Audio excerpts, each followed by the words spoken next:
রোজ রোজ সকালে নতুন নতুন কি ব্রেকফাস্ট বানাবেন সেটা অনেকেই ভেবে পান না।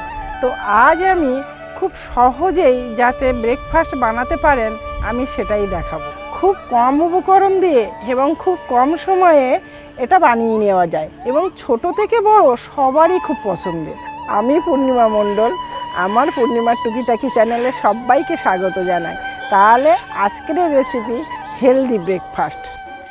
স্ন্যাক্সটি তৈরি করার জন্য আমি প্রথমেই দেখুন বাজারের থেকে নিয়ে এসেছি যেগুলো রেডিমেড পাউরুটি পাওয়া যায়, স্লাইস পাউরুটি, সেরকম স্লাইস পাউরুটি আমি এখানে নিয়ে নিয়েছি। 4 পিস আমি স্লাইস পাউরুটি নিয়েছি।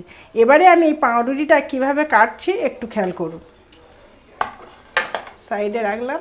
এবারে পাউরুটিটা মাঝখানের অংশটা চৌকো করে কেটে নিতে হবে। আপনাদের কাছে যদি পিজা কাটার থাকে তাহলে খুবই ভালো, পিজা কাটার দিয়ে কেটে নেবেন। এরকম করে ঘুরিয়ে ঘুরিয়ে ঠিক মাঝখানটা চৌকো আকারে কেটে নিতে হবে।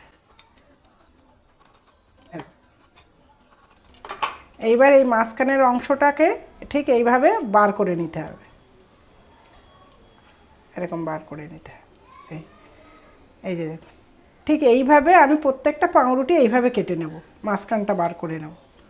পাউরুটিগুলো সব ঠিক এরকম মাঝখানে মাঝখানে কেটে নিয়েছি। দেখুন সব মাঝখানে কেটে নিয়েছি। এবার এটাকে সরিয়ে দিলাম, দিয়ে আমি আরেকটা পাত্র নিয়ে নিলাম। এবার আমি ডিম পাউরুটি করব, সুতরাং আমাকে ডিম নিয়ে নিতে হবে। আমি 4টে ডিমের করছি। 4 পিস ডিম আমি একটা পাত্রে ভেঙে দিচ্ছি। 4 পিস ডিম আমি ভেঙে দিলাম। এই 4টে ডিম আপনাদের কিন্তু 5-6 জনের অবশ্যই হয়ে যাবে। এবারে দেখুন আমি এখানে কি কি কেটে নিয়েছি, দেখুন এই ডিমের সাথে মেশাবো। এখানে আছে লাল ক্যাপসিকাম, হলুদ ক্যাপসিকাম, সবুজ ক্যাপসিকাম, পেঁয়াজ, কাঁচা লঙ্কা আর ধনেপাতা। আপনাদের কাছে যদি এই দুটো ক্যাপসিকাম না থাকে তাহলে কোনো চিন্তা নেই, আপনারা টমেটো দিয়ে দেবেন, টমেটোর বাইরের অংশটা। এবার আমি এইগুলো সব দিয়ে দিচ্ছি।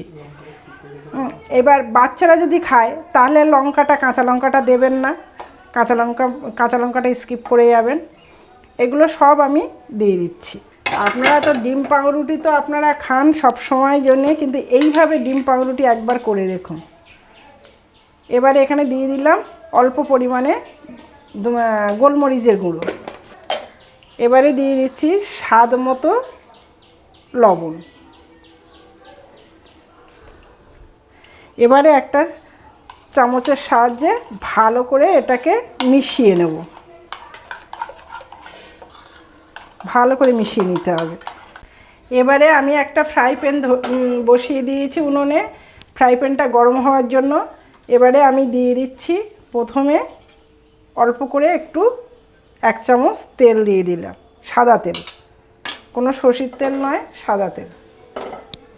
এবারে দিয়ে দিচ্ছি আমি এখানে অল্প পরিমাণে একটু মাখন। এবারে মাখনটা মেল্ট হওয়া পর্যন্ত একটু অপেক্ষা করতে হবে।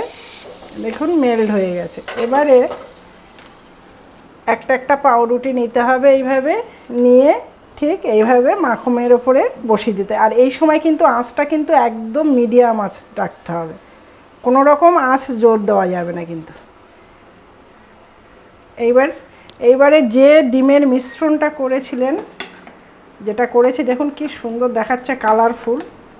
এবার এখান থেকে নিয়ে 1 হাতা মতো নিয়ে আপনার মাঝখানটাতে দিয়ে দিতে হবে, যতটা প্রয়োজন ততটা দিতে হবে।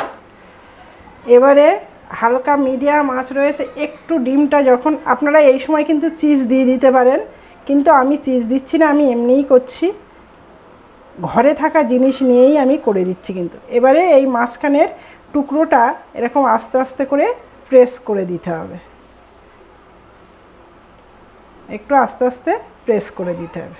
আর এইভাবে একটু পাউরুটিটা ধরে, হাত দিয়ে ধরে, এই যে আপনার মাখন তেল আছে সেটাকে ঠিক এরকম করে করে একটু ঘুরিয়ে নিতে হবে, তাহলে ডিমটাও কি নিচের দিকটা হয়ে যাবে কিন্তু। আর বেশি প্রেস কিন্তু করবেন না, এরকম বেশি প্রেস করলে কিন্তু ডিমটা বেরিয়ে যেতে পারে। এবার উপর দিয়ে আমি আবার একটু মাখন লাগিয়ে দিচ্ছি, হাত দিয়ে ধরে বা খুন্তি দিয়ে ধরে, যেভাবে আপনারা সুবিধা হয় সেইভাবে আপনারা করবেন। এরকম করে পুরো মাখনটাতে একটু রুটিটাতে একটু মাখিয়ে দেবেন, এরকম করে সুন্দর করে মাখিয়ে দেবেন। দিয়ে এবারে আপনি দেখুন এই পাউরুটিটা সরে সরে যাচ্ছে, তার মানে কি নিচের পিঠটা কিন্তু হয়ে গেছে। এবারে আস্তে করে খুন্তির সাহায্যে আপনি ধরে এরকম করে আস্তে করে উল্টে দিন। হ্যাঁ, দেখুন কি সুন্দর হয়েছে নিচ পিঠটা, কত সুন্দর হয়েছে দেখুন। ডিম পাউরুটি সত্যি আমরা এই ডিম ফাটিয়ে দিয়ে তারপরে পাউরুটি দিয়ে এরকম ডিম পাউরুটি তো আমরা খাই অনায়াসে সব সময়, কিন্তু এটা একটু নতুনত্ব। এরকমভাবে করে দেখুন, দেখবেন অল্প ডিমে অনেক মানুষই কিন্তু এইভাবে খেতে পারবে, একসাথে অনেক টিফিন তৈরি হয়ে যাবে। সকালবেলা সত্যি আমরা ভেবে পাই না কী টিফিন খাবো। এইভাবে আমি প্রত্যেকটা পাউরুটি কিন্তু এইভাবে সুন্দর করে করে নিচ্ছি। এই পাউরুটিটা কিন্তু আমার হয়ে গেছে, এবারে আমি তুলে নিয়ে নিচ্ছি। কত সুন্দর দেখাচ্ছে দেখুন। এইভাবে আমি সবগুলো কিন্তু পাউরুটি আমি করে নিচ্ছি। তো বন্ধুরা দেখুন, আমি এখানে 4টে ডিমে 6 পিস বানিয়েছি, কিন্তু আরও এখনও আমার কিন্তু ওই ডিমের মিশ্রণটা এখনও আছে। তো বন্ধুরা আরও অনেকটাই বানানো যাবে। তো বন্ধুরা আমার এখানেই কিন্তু আমি আর বানাচ্ছি না, আমার ডিম টোস্ট কিন্তু এখানেই শেষ করলাম। আপনারা পুজোর সময় সুন্দরভাবে ঘোরাফেরা করুন আর এরকম টিফিন বাড়িতে তৈরি করে খান। সুস্থ থাকুন, ভালো থাকুন। ভিডিওটা দেখার জন্য অসংখ্য ধন্যবাদ।